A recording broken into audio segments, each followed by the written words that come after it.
There were blank spots on maps of the Soviet Union, places where entire cities with tens of thousands of inhabitants were located, but which did not officially exist. Behind barbed wire and the label "Top Secret" lay a parallel civilization, an invisible empire of closed administrative territorial entities. It was here that technologies that changed the course of world history were created. The nuclear shield of the superpower was born, and the conquerors of space were trained. Today, we will lift the veil of secrecy on one of the most classified pages of Soviet history. If you are interested in the secrets of Soviet history, subscribe to our channel and like our videos. New mysteries of the past await us. And in the comments, share your opinion. Was the creation of secret cities justified at the cost of isolating hundreds of thousands of people from the outside world for the sake of national security? In 1947, a Soviet postman received a strange assignment: to deliver a letter to a city that did not exist on any maps. The address simply read, Arzamas 16. No such settlement was listed in any reference book or on any official map of the USSR. But the city was real, with tens of thousands of residents, factories, schools, hospitals, and even its own theater. This was the beginning of the most secret project of the Soviet Union, the creation of a network of closed cities that did not officially exist. These settlements were hidden behind code names for mailboxes, digital codes, and top-secret classifications, behind high fences with barbed wire, and under the watchful eye of security guards. The country's best scientists, engineers, and workers lived and worked. The creation of secret cities was dictated by harsh necessity. After the atomic bombings of Hiroshima and Nagasaki, the Soviet leadership realized that without its own nuclear weapons, the country would remain defenseless against the new threat. But the creation of an atomic bomb required not just scientific research, but an entire industrial empire, hidden from prying eyes. The first plans for secret facilities appeared as early as 1945. Lavrenti Beria, who oversaw the atomic project, insisted on maximum secrecy. Each city was to become a closed system, isolated from the outside world, but provided with everything necessary for life and work. The geography of secret cities covered the entire country, from the Kola Peninsula to the Far East. They were built in remote forests, among steppes, in mountain gorges, and even underground. Each location was chosen based on its proximity to sources of raw materials and transport arteries, while at the same time being as far away as possible from large population centers. In total, more than 40 closed administrative territorial formations were created in the USSR. 10 of them were involved in the nuclear industry, while the rest were involved in space programs, military developments, and chemical and biological weapons. The total population of the secret cities exceeded 1.5 million people. For the outside world, these cities simply did not exist. They were not on maps, they were not written about in newspapers, and they were not shown in newsreels. Even the relatives of Zato residents sometimes did not know exactly where their loved ones worked. All correspondence went through numbered mailboxes, and code names were used in conversations. But behind the veil of secrecy, life was intense. These cities gave birth to technologies that shaped the course of the Cold War, created world-class scientific schools, and formed dynasties of scientists and engineers. The paradox was that the most closed cities of the USSR were often the most advanced, with the best supplies, modern architecture, and a high standard of living. On August 20th, 1945, Joseph Stalin signed a decree establishing the first chief directorate under the Council of People's Commissars of the USSR. This dry, bureaucratic document set in motion a mechanism that changed the balance of power in the world. Lavrenti Beria, a man whose reputation struck fear into even the most hardened party officials, was put in charge of the Soviet atomic project. Beria understood the scale of the task better than most. Creating nuclear weapons meant not just conducting scientific research, but building an entire industry from scratch. Uranium enrichment plants, reactors for plutonium production, laboratories for designing warheads, and test sites were needed. And all of this had to remain top secret. The first facility of the atomic project was Laboratory Number 2, established in the village of Malino, near Moscow, in April 1946. It was headed by Igor Kurchatov, a 43-year-old physicist who would become the father of the Soviet atomic bomb. The laboratory was located in a former artillery school and did not stand out from other military facilities. But in the first months of work, it became clear that the scale of the project required the creation of special settlements. Scientists, engineers, and workers had to live near the secret facilities, but at the same time be completely isolated from the outside world. Ordinary cities were not suitable for this. There were too many prying eyes and ears. The concept of closed cities was born out of the Soviet experience of creating industrial centers during the first 5-year plans. Magnitogorsk, Komsomolsk-on-Amur, Novokuznetsk. All these cities were built in the middle of nowhere, according to a single plan. But now, in addition to industrial tasks, there was a need for absolute secrecy. The Leningrad Institute Lenprukt, led by Nikolai Vasilyevich Baranov, took on the design of the first secret cities. The architects were given a unique task: to design settlements that would combine industrial functions with comfortable living conditions, while remaining invisible to outside observers. The urban planning concept for the secret cities was based on the principle of zoning. The industrial zone with factories and laboratories was separated from the residential zone by a sanitary protection strip. The residential quarters were planned along the lines of the best Soviet cities, with wide avenues, parks, and all the necessary social infrastructure. Particular attention was paid to the security system. Each city was surrounded by several security lines, from the outer perimeter to restricted areas inside industrial facilities. Entry and exit were controlled by special checkpoints, and the cities themselves were patrolled by internal troops. By the end of 1947, the plans for the first secret cities were ready. An era began when settlements appeared on the map of the Soviet Union that did not officially exist, but which played a decisive role in ensuring the security of the country and changing the course of world history. 100 kilometers from ancient Arzamas, among the pine forests of the Gorky region, in 1946, construction began on a city that was not supposed to exist. Officially, this place was called Post Office Box number 129, or simply Arzamas 16. But for thousands of people who dedicated their lives to creating the country's nuclear shield, it was simply home. The choice of location for the main center of the Soviet atomic project was not accidental. Here, in Sarov, there was once a famous monastery, founded in the 17th century. After the revolution, the monastery was closed and the monks were dispersed, but the church buildings were partially preserved.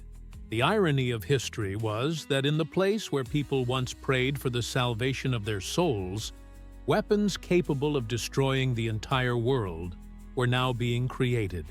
Pavel Mikhailovich Zernov became the first director of KB-11, as the main facility of Arzamas-16 was officially called. This 40-year-old artillery engineer had to not only organize secret production, but also create an entire city in the remote forests. The task seemed impossible: to transform a deserted area into a modern scientific and industrial center in just a few years. Construction began amid a severe shortage of everything from building materials to labor.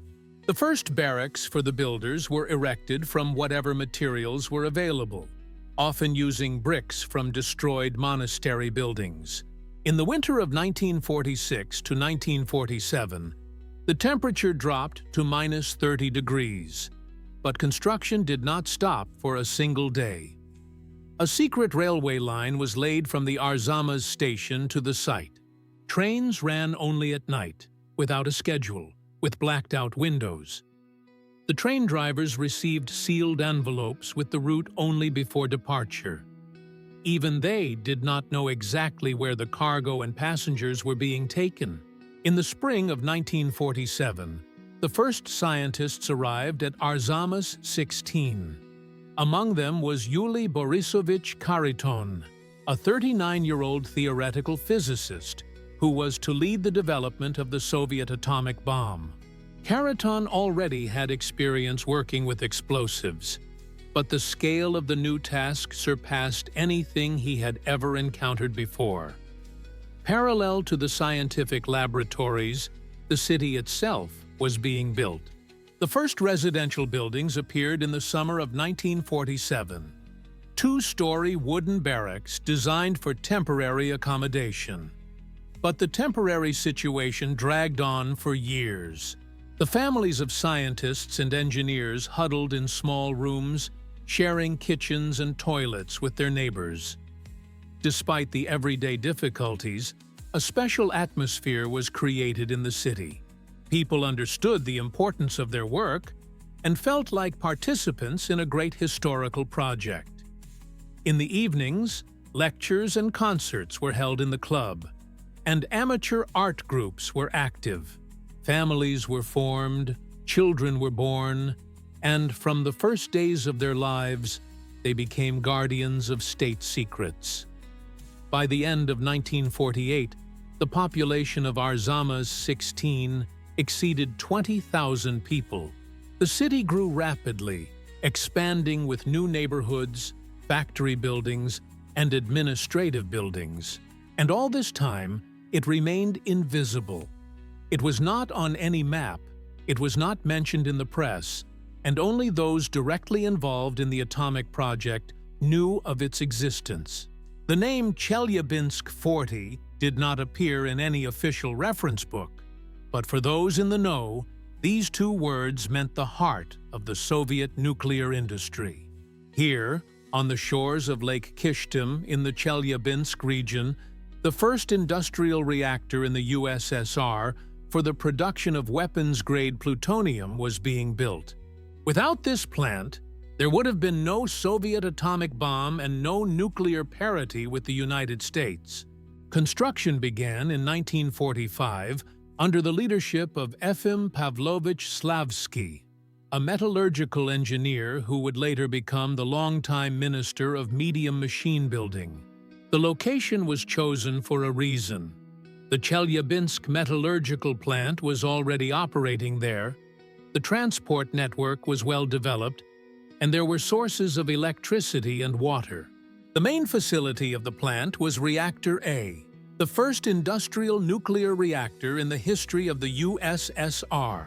It was designed by a team led by Nikolai Antonovich Dolezhal, an outstanding engineer whose designs determined the development of Soviet nuclear energy for decades to come. The reactor was a gigantic structure made of graphite blocks weighing more than 1,000 tons. On June 10, 1948, at 10:30 in the morning, Reactor A reached critical mass. This was a turning point in the history of the Soviet atomic project. The country had obtained a source of weapons-grade plutonium. On that day, few witnesses to this event understood that they were present at the birth of a new era in human history. The production of plutonium was an incredibly complex technological process.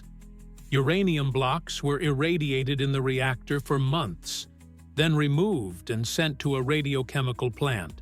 There, in conditions of extreme radiation hazard, workers and engineers extracted microscopic amounts of plutonium from tons of irradiated uranium.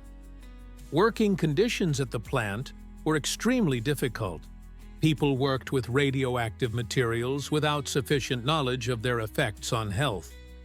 Dosimeters were rare, and protective equipment was primitive.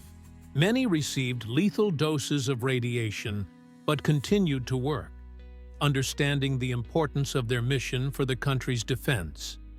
The city of Chelyabinsk 40 was built at the same time as the plant. By the end of 1948, about 30,000 people were already living here. Workers, engineers, scientists, and their families. Residential buildings, schools, hospitals, and shops were built for them. The city was surrounded by a triple ring of barbed wire with guards and checkpoints. A distinctive feature of Chelyabinsk 40 was its industrial specialization.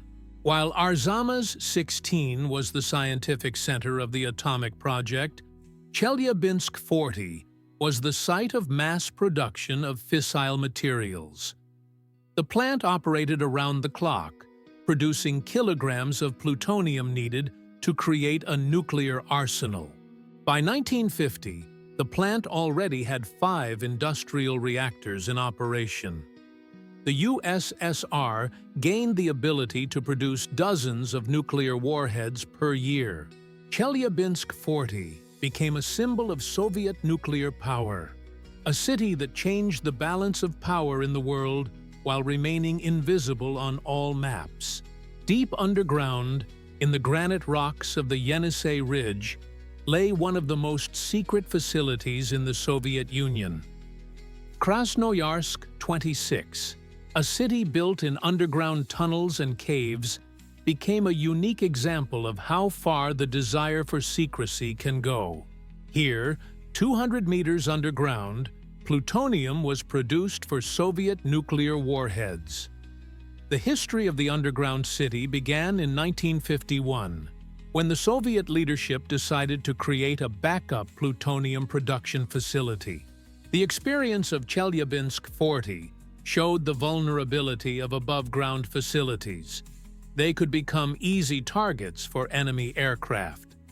Underground placement guaranteed complete protection from any type of attack. The construction site was chosen 60 kilometers from Krasnoyarsk, near the small village of Dodonovo. Here, the Yenisei River cut through ancient granite, forming high rocky banks. Geologists discovered that the rock was ideal for underground construction. It was strong, waterproof, and provided natural radiation protection. Avram Pavlovich Zavenyagin, an experienced manager who had already distinguished himself in the construction of the Magnitogorsk metallurgical plant and supervised the nuclear project in the Urals, was appointed to lead the project. Zavenyagin understood the complexity of the task at hand. Creating a full-fledged industrial complex inside a mountain was technically much more difficult than any above-ground construction. Tunnel boring began simultaneously from several points. The most modern mining methods of the time were used: blasting, mechanical excavators, and pneumatic drilling rigs. The excavated rock was transported by a temporary railway and dumped into the Yenisei River so as not to leave any traces of the large-scale construction. By 1954, a veritable industrial empire had been created underground. 3 underground reactors, a radiochemical plant, warehouses, workshops, and power stations were all located in kilometers of tunnels and halls carved out of granite. The total length of the underground workings exceeded 100 kilometers. The above-ground part of the complex looked deceptively modest. A few administrative buildings, checkpoints, and ventilation shafts. An unprepared observer could mistake it for an ordinary mining enterprise. The true scale of the facility was only revealed to those who descended into the depths via service elevators. Workers and specialists lived in the ordinary above-ground city of Zheleznogorsk, which was also a closed administrative territorial entity. Every morning, buses took them to the underground complex's checkpoints, and in the evening, they took them home. For many years, many families did not know exactly where their loved ones worked. The underground reactors of Krasnoyarsk 26 operated for more than 30 years, producing dozens of tons of weapons-grade plutonium.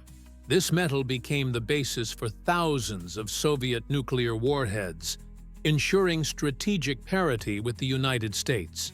The underground city made a decisive contribution to maintaining peace on the planet, while remaining one of the most secret facilities in human history. The uniqueness of Krasnoyarsk 26 lay not only in its underground location, but also in the scale of its engineering design. Creating a full-fledged industrial complex in the bowels of a mountain was a technical feat comparable to the greatest construction projects of antiquity. And all this was done in absolute secrecy, without a single publication in the press or mention in official documents. The Semipalatinsk test site became a place where theory turned into destructive reality. Here, in the Kazakh steppes, on August 29, 1949, an explosion sounded, announcing to the world that the USSR had become the second nuclear power on the planet. But for thousands of people who lived and worked in the secret city of Semipalatinsk 21, it was the beginning of many years of service at the most dangerous facility of the atomic project. The choice of location for the main nuclear test site was determined by several factors. It required a vast uninhabited area, remote from large cities, with suitable geographical conditions for observing explosions. The Semipalatinsk region in eastern Kazakhstan was ideal. Endless steppes, sparse population, relative proximity to industrial centers. The construction of the test site began in 1947 under the leadership of Major General Vladimir Mikhailovich Mikhailov. This military engineer, who had fought in the war from Moscow to Berlin, was tasked with organizing the most complex military facility in the history of the USSR. The test site covered an area of 18,000 square kilometers, larger than many European countries. In the center of the test site, 200 kilometers from the regional center of Semipalatinsk, a closed city was built for military personnel, scientists, and technical specialists. Officially, it was called Semipalatinsk 21, or Moscow 400, but residents simply called it Kurchatov, in honor of the academician who led the preparation of the first nuclear test. Living and working conditions at the test site were extreme. In summer, temperatures reached 40 degrees Celsius, and in winter, they dropped to 30 degrees below zero. Steppe winds carried dust for tens of kilometers, and after the tests, radioactive particles. People worked in conditions of constant risk, often without fully understanding all the dangers of atomic explosions. The first test of the Soviet atomic bomb was scheduled for August 29, 1949. A few days before the explosion, the test site was transformed into a huge open-air laboratory. Hundreds of instruments recorded the parameters of the explosion. Cameras captured the development of the mushroom cloud, and dosimetrists measured the level of radiation. At 6:30 in the morning, a historic explosion with a yield of 22 kilotons was heard. The mushroom cloud rose to a height of 10 kilometers, and the flash of light was visible for hundreds of kilometers. The USSR proved to the whole world that the American monopoly on nuclear weapons was over. The era of nuclear confrontation between the two superpowers had begun. Over the 40 years of the test site's existence, 456 nuclear tests were conducted here, in the atmosphere, underground, and underwater. Each explosion meant new knowledge about nuclear weapons, but also new doses of radiation released into the environment. The city of Semipalatinsk 21 became a symbol of the nuclear age, with all its triumphs and tragedies. The residents of the test site went through all stages of nuclear weapons development, from the first primitive bombs to the most complex thermonuclear devices.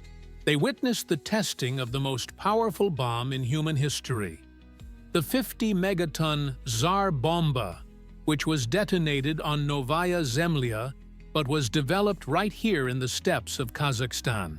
The paradox was that a city created for testing weapons of mass destruction became a place where people fell in love, started families, and raised children. Behind the barbed wire and secrecy, ordinary human life went on with all its joys and sorrows. And these people sincerely believed that their work served the cause of peace by preventing a new world war. On April 27, 1961, the whole world learned the name of Yuri Alexeyevich Gagarin. But few people knew that the first cosmonaut was trained in a secret city that did not exist on maps. Star City was the name given to the settlement in the Moscow region where the conquerors of space were trained. This closed scientific center became the cradle of Soviet manned spaceflight. The history of Star City began in 1959, when the Central Committee of the Communist Party of the Soviet Union and the Council of Ministers of the USSR decided to create a cosmonaut training center.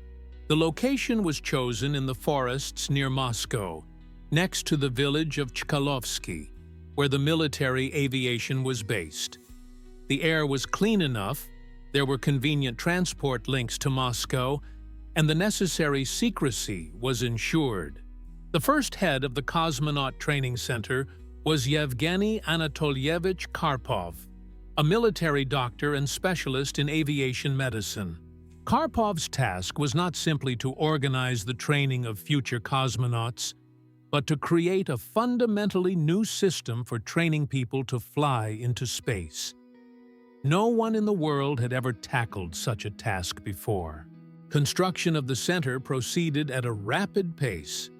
By the end of 1959, the first training buildings, residential buildings for cadets and instructors, and medical laboratories were ready. Unique simulators were created to mimic the conditions of spaceflight, including centrifuges, pressure chambers, and thermal chambers. On January 11, 1960, the first group of cosmonaut candidates arrived at Star City. 20 military pilots selected from thousands of applicants.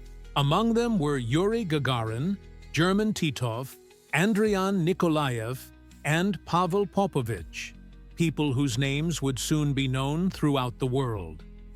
The training of cosmonauts was incredibly difficult and dangerous.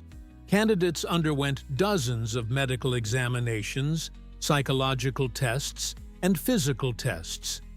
They learned to control a spacecraft, work in zero gravity, and withstand the G-forces of launch and landing. Many could not withstand the strain and were eliminated. A distinctive feature of Star City was its secrecy. Even the cosmonauts' families did not always know the details of their work. Correspondence was subject to military censorship, and telephone conversations were monitored. The entire settlement was surrounded by a barbed wire fence, and entry was controlled by a pass system. Life in Star City had its own peculiarities. It was a small village with a population of several thousand people, where everyone knew each other. The children of cosmonauts attended a regular school, unaware that their fathers were preparing for space flights. An atmosphere of a large family united by a common goal of conquering space was created.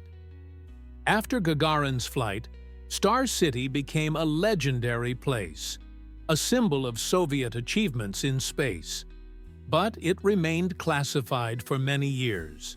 It was only in the 1970s that the existence of the Cosmonaut Training Center became known to the general public, and even then only to a very limited extent.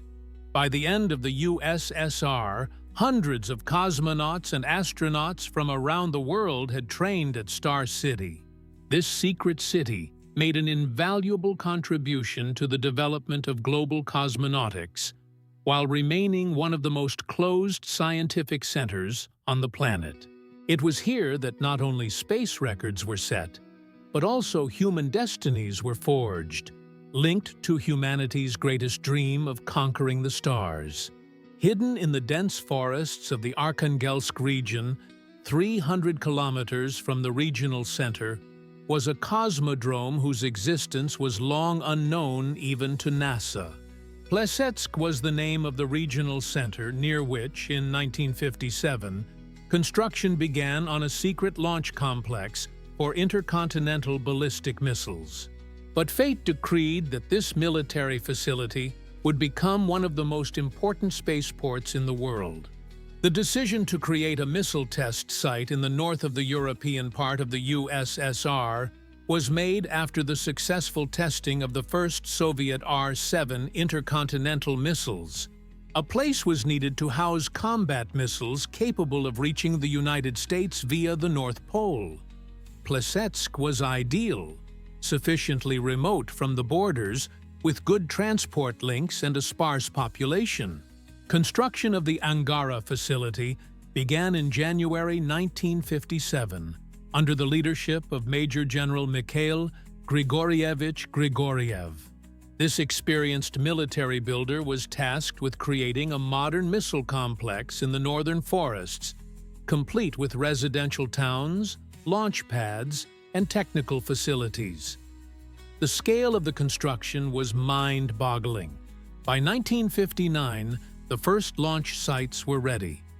On December 17th, the first launch of the R-7A intercontinental missile took place from the Plesetsk test site. The launch was successful, confirming the correct choice of location for the USSR's northern missile shield. Over the next few years, several regiments of strategic missiles were deployed here. But Plesetsk's real fame came with the space program. On March 17, 1966, the first artificial satellite, Cosmos 112, was launched from here. This event marked the beginning of the test site's space activities, and it soon became one of the leading spaceports of the Soviet Union. Plesetsk's geographical location proved ideal for launching satellites into polar and sun-synchronous orbits. From here, spacecraft could be launched into orbits passing through the Earth's poles, which was important for reconnaissance and scientific missions. Over the years, hundreds of military and civilian satellites were launched from here. Plesetsk was kept completely secret. Until the mid-1980s, virtually no one outside a small circle of military and space experts knew about the existence of the Cosmodrome. All launches were announced as having been made from the Baikonur Cosmodrome, which misled Western intelligence agencies trying to track Soviet space activities. The military town of Plesetsk-1, later renamed Mirny, was created to service the Cosmodrome. By the end of the 1960s, about 20,000 people lived there. Military personnel, engineers, workers, and their families. The town had all the necessary infrastructure: schools, hospitals, shops, a cultural center, but remained completely closed to outsiders. Working at the Cosmodrome required the highest level of skill and responsibility. Each launch was a complex technical operation requiring the coordination of hundreds of specialists. Vostok, Voskhod, Soyuz, and Molniya carrier rockets were launched from here in all weather conditions, day and night, ensuring the Soviet Union's leadership in space exploration. Plesetsk gained particular importance in the 1980s, when the Molniya and Horizon series of communication satellites began to be launched from here. These spacecraft provided telephone and television communications to a huge territory of the USSR, including the most remote areas of Siberia and the Far East. The Northern Cosmodrome became a key element of the country's unified information system. In addition to nuclear and space facilities, the map of the USSR was dotted with dozens of ghost military towns, whose existence was known only to a select few. These closed administrative territorial entities were created for the development and production of the most secret types of weapons: chemical and biological weapons, the latest air defense systems, and electronic warfare. One of the most secret was the facility in the Kirov region, officially called Kirov 30. Here, in the dense forests of the Vyatka region, was a research institute engaged in the development of combat poisons. The work was carried out under the leadership of academician Alexander Nikolaevich Nesmeyanov, one of the greatest chemists of his time. The creation of chemical weapons required not only scientific research, but also industrial production. For this purpose, secret factories were built in different parts of the country, each of which was a separate closed city. The largest of these was located in the Volgograd region and was codenamed Volgograd 50. No less secret were the facilities involved in the development of air defense systems. In the Moscow region, not far from Dmitrov, was NYI 200, where early warning radar systems were developed. This institute developed the famous Danube system, capable of detecting ballistic missiles at a distance of thousands of kilometers. Cities associated with rocket construction constituted a separate category. In the Tula region, Research Institute 71 was established under the leadership of Alexander Davidovich Nadiridze. Here, mobile missile complexes were developed that could move along roads and railways while remaining undetected by enemy space reconnaissance. Priozersk in Kazakhstan, where missile defense systems were tested, occupied a special place among the military closed cities. This test site, covering an area of 17,000 square kilometers, was equipped with sophisticated radio-electronic systems capable of tracking and intercepting ballistic targets at an altitude of hundreds of kilometers. Life in military ghost towns had its own peculiarities. The country's best specialists worked here: scientists, engineers, and technicians who received high salaries and social benefits for their work. But they paid for this with complete isolation from the outside world and the inability to move around and communicate freely. The supply system for military closed cities was organized on the principle of autonomy. Each city had its own food bases, medical facilities, and educational institutions. Children grew up in an atmosphere of secrecy, accustomed from childhood to the fact that they could not talk to outsiders about their parents' work. Many military cities specialized in narrow areas of defense research. Some created new types of radio-electronic equipment, others developed communication systems, and still others tested experimental models of technology. Each facility was a link in a single chain, ensuring the state's defense capability. By the end of the 1980s, there were more than 40 military closed administrative territorial formations in the USSR, with a total population of about 1 million people. These cities represented a huge scientific and industrial empire hidden from prying eyes. Their contribution to ensuring military parity with NATO cannot be overestimated. The paradox was that the most advanced technologies were created in cities that did not officially exist. Inventions that were decades ahead of their time were born here. World-class scientists worked here, but all this remained in the shadows of state secrecy. Only years later did the world learn about the scale and significance of the work carried out in the Soviet military ghost towns. Life behind the barbed wire of secret cities was full of paradoxes. On the one hand, residents of closed cities existed under the strictest restrictions. They could not freely leave their cities, meet with foreigners, or publish the results of their research. On the other hand, the standard of living in closed cities often exceeded the all-union standard, and social guarantees were unavailable to ordinary citizens. The secrecy regime began at the moment of employment.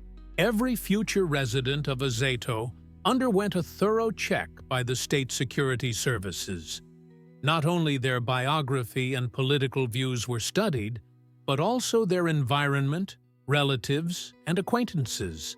The slightest doubts about loyalty could be a reason for refusing admission to secret work. After receiving permission to enter the closed city, a person signed a non-disclosure agreement. This document was valid for life and applied to all family members. From an early age, children learned the rule that they must not tell outsiders where they live or what their parents do. Daily life in the Zato was strictly regulated. The working day began with passing through checkpoints, where documents and personal belongings were checked. At particularly secret facilities, the principle of double control was in effect. Even within the enterprise, there were additional areas with restricted access.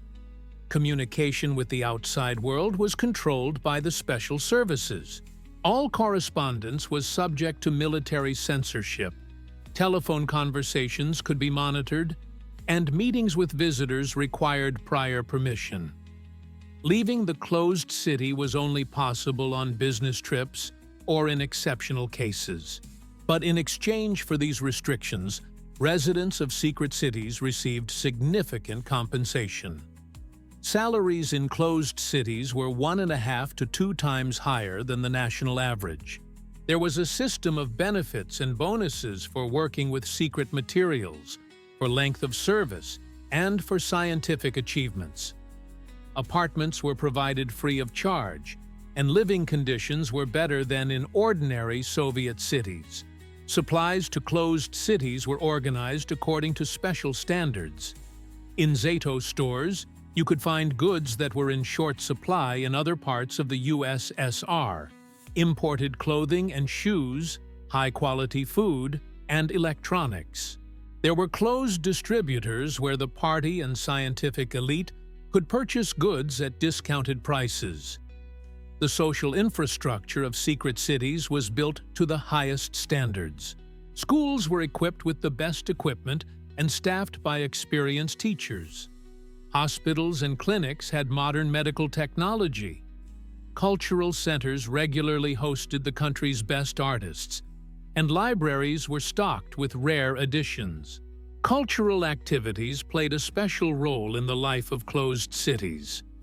Since entertainment opportunities outside the city were limited, great attention was paid to internal cultural life.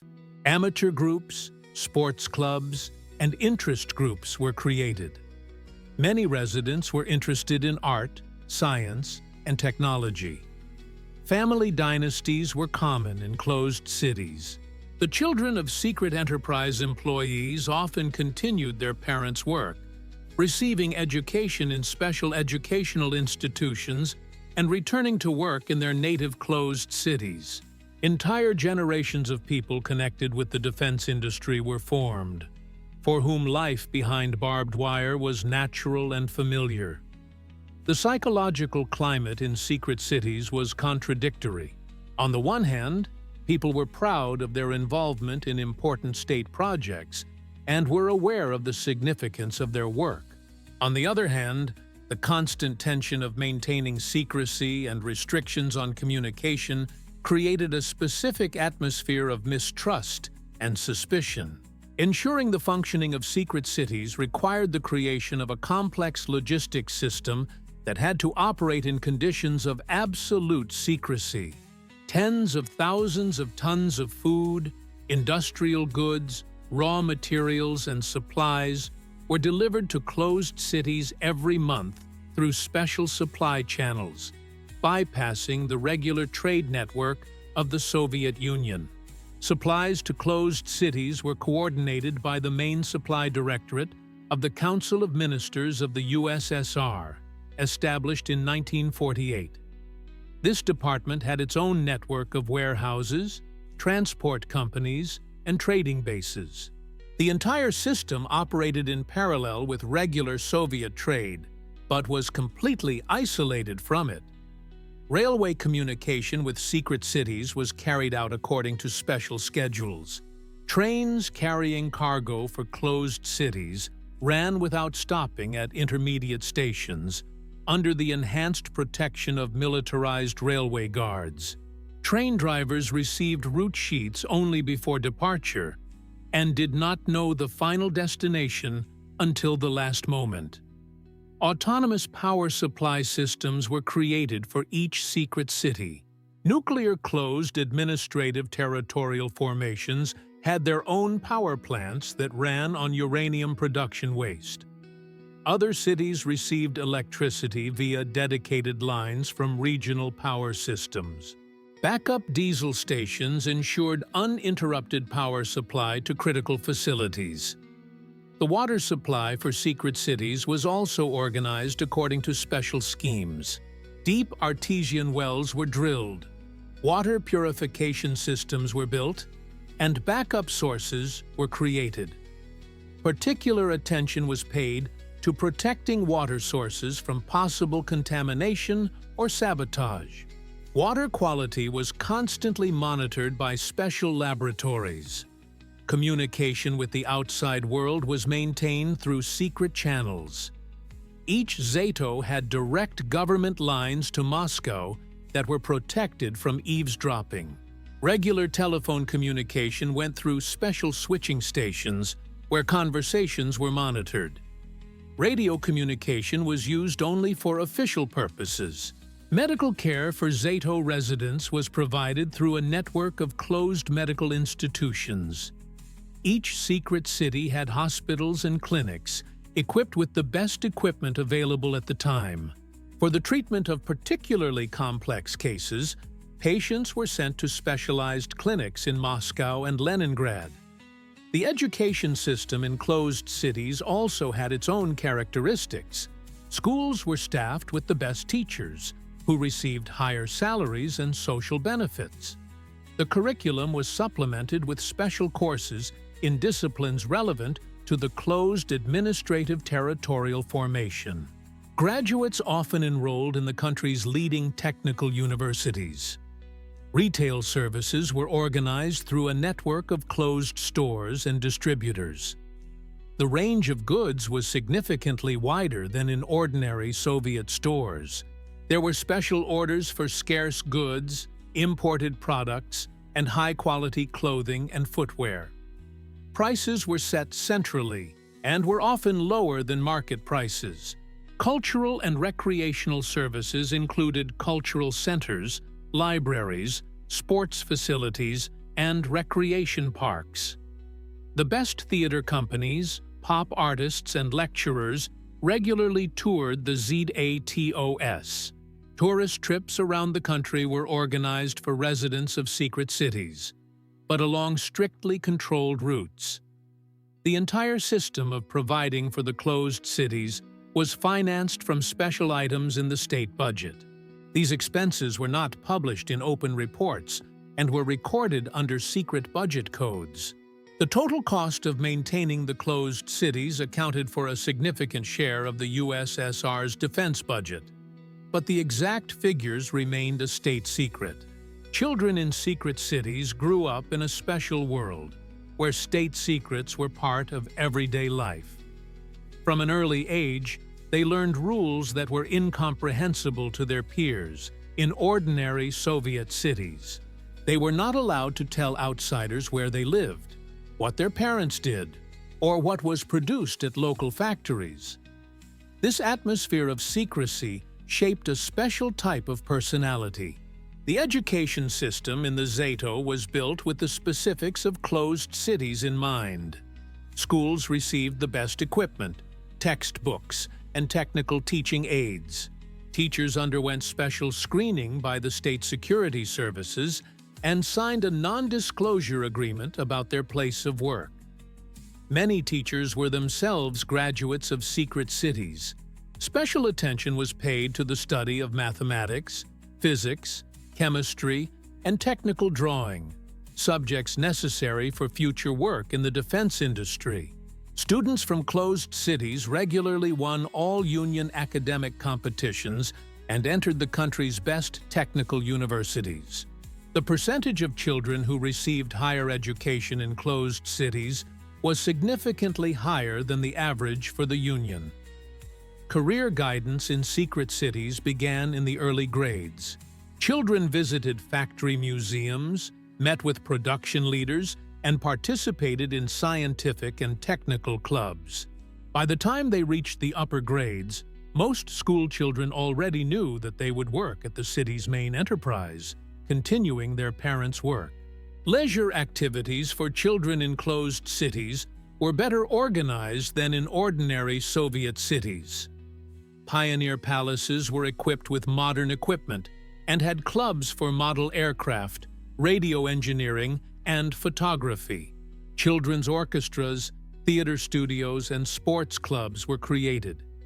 Many children showed extraordinary abilities, which were encouraged and developed. Summer vacations were organized in special pioneer camps designed exclusively for children from closed cities. These camps were located in picturesque places, were well-equipped, and had qualified staff.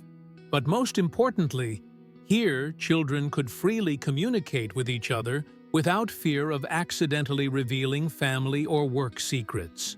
Social guarantees for children in secret cities included free meals at school, discounted trips to health resorts, and priority admission to kindergartens and schools.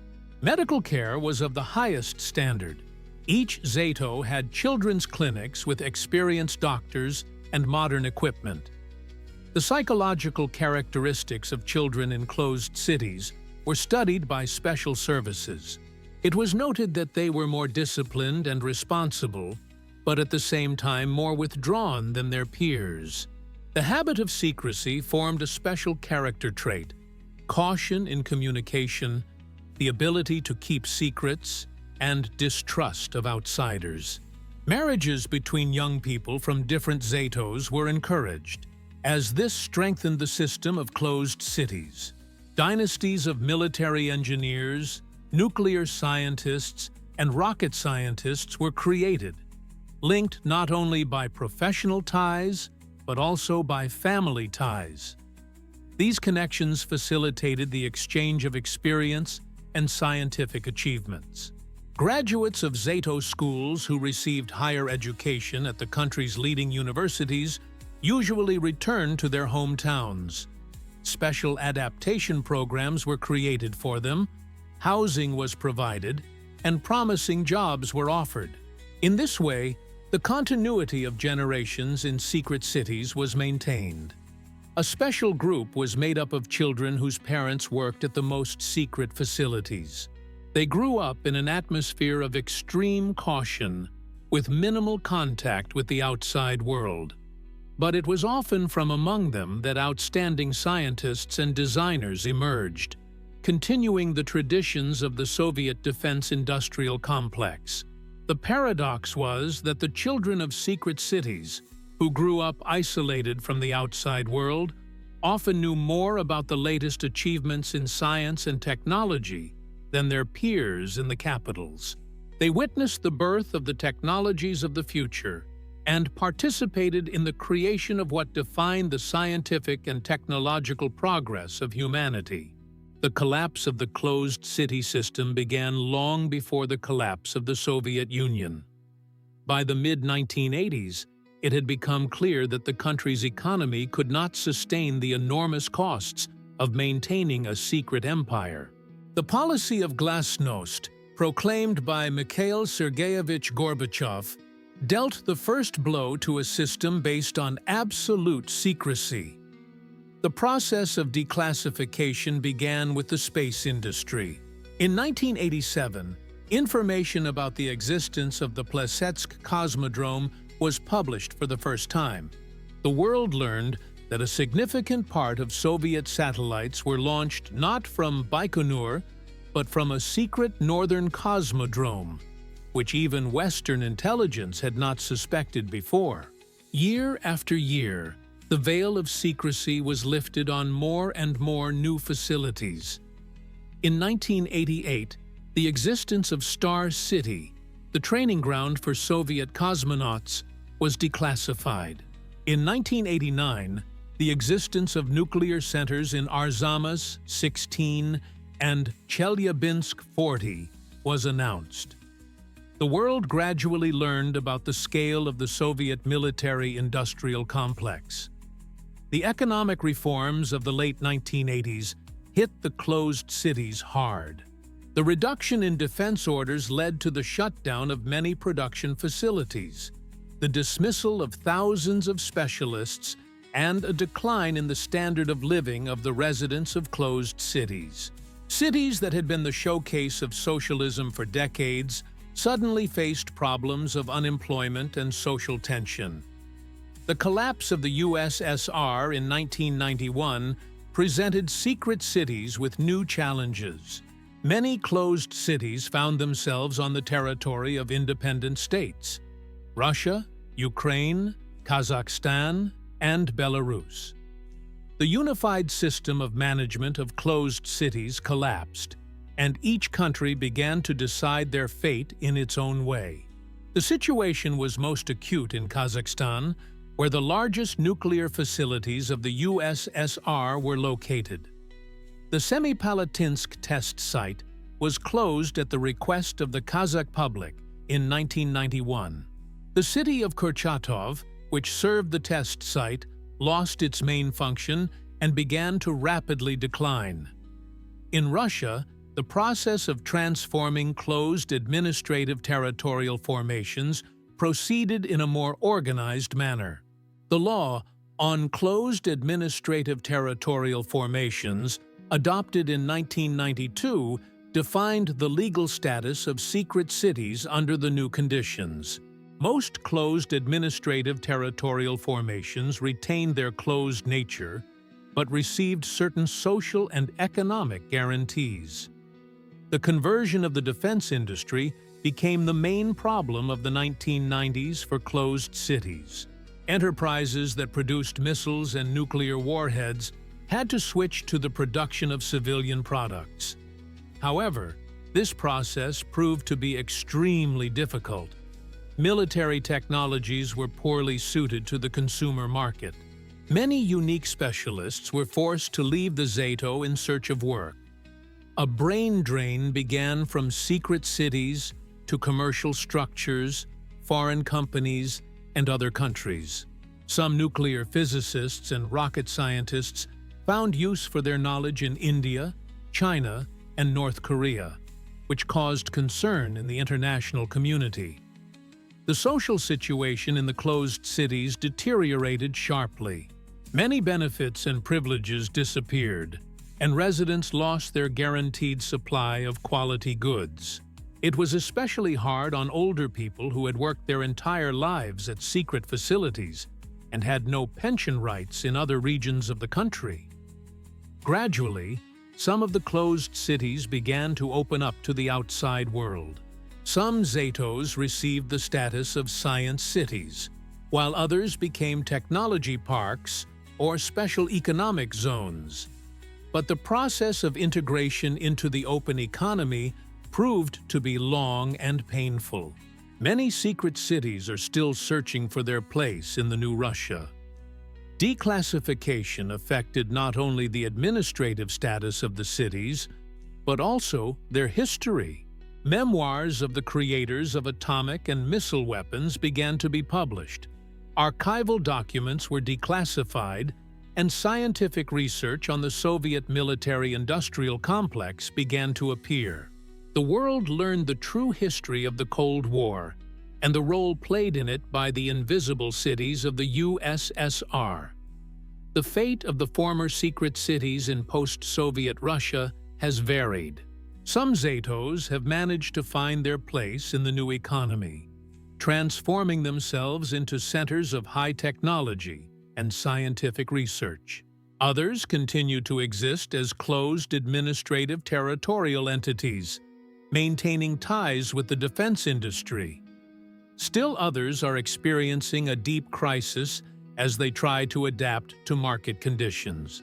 The cities associated with nuclear research have undergone the most successful transformation. Sarov, formerly Arzamas 16, has become the Russian Federal Nuclear Center, named after academician Kurchatov. Work continues here to maintain Russia's nuclear arsenal, and new areas are being developed, such as thermonuclear fusion, supercomputer technologies, and nanotechnologies. Snezhinsk, formerly Chelyabinsk 70, has also retained its status as a federal nuclear center. A local institute is creating new materials, developing technologies for nuclear energy, and conducting fundamental research in the field of high-energy physics. The city remains closed, but actively participates in international scientific cooperation.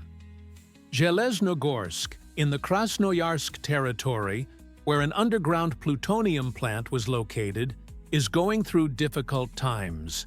After the reactors were shut down in the 1990s, the city lost its main source of income. Attempts to develop alternative industries have not yet yielded the expected results. The population is gradually declining, with young people leaving in search of work. Space-related closed administrative territorial formations have adapted to the new conditions more successfully. Zvezny has become an international cosmonaut training center, where not only Russian but also foreign crews are trained. Mirny, which serves the Plesetsk Cosmodrome, is developing as a center for commercial space launches. Seversk, formerly Tomsk 7, where the Siberian Chemical Combine operated, has managed to diversify its economy. Along with traditional nuclear production, the pharmaceutical industry, medical isotope production, and information technology are developing here. The city is gradually opening up to outside investment. Trek Gorny in the Chelyabinsk region specializes in the production and disposal of nuclear munitions. As part of nuclear arms reduction programs, dismantled warheads are processed here, and highly enriched uranium is extracted for peaceful use. This initiative has received international support and funding. Some military closed administrative territorial formations have been completely declassified. Raduzhny in the Vladimir region, where chemical munitions were produced, has become an ordinary city under regional jurisdiction. Mechanical engineering, the chemical industry, and agriculture are developing here. Its closed status was lifted in 2003. Cities involved in the disposal of nuclear waste and chemical weapons are experiencing acute problems. Novoralsk, where uranium is enriched, has faced environmental problems and protests from residents. Gorny in the Trans-Baikal region, where chemical munitions are stored, needs large-scale investment for the safe disposal of hazardous substances. The Russian government has developed special programs to support closed cities. Budget funds are allocated for infrastructure development, job creation, and social support for the population. Tax incentives are available for companies operating in closed administrative territorial formations. International cooperation has become a new area of activity for many former secret cities.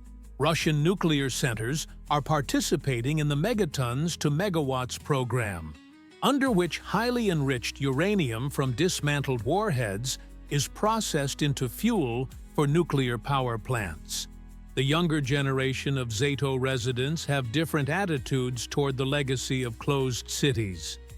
Some seek to continue family traditions, obtain technical education, and return to work at city-forming enterprises. Others prefer to build careers in open cities, where there are more opportunities for self-realization. The demographic situation in most closed cities remains difficult. The population of many cities is declining due to the departure of specialists and low birth rates.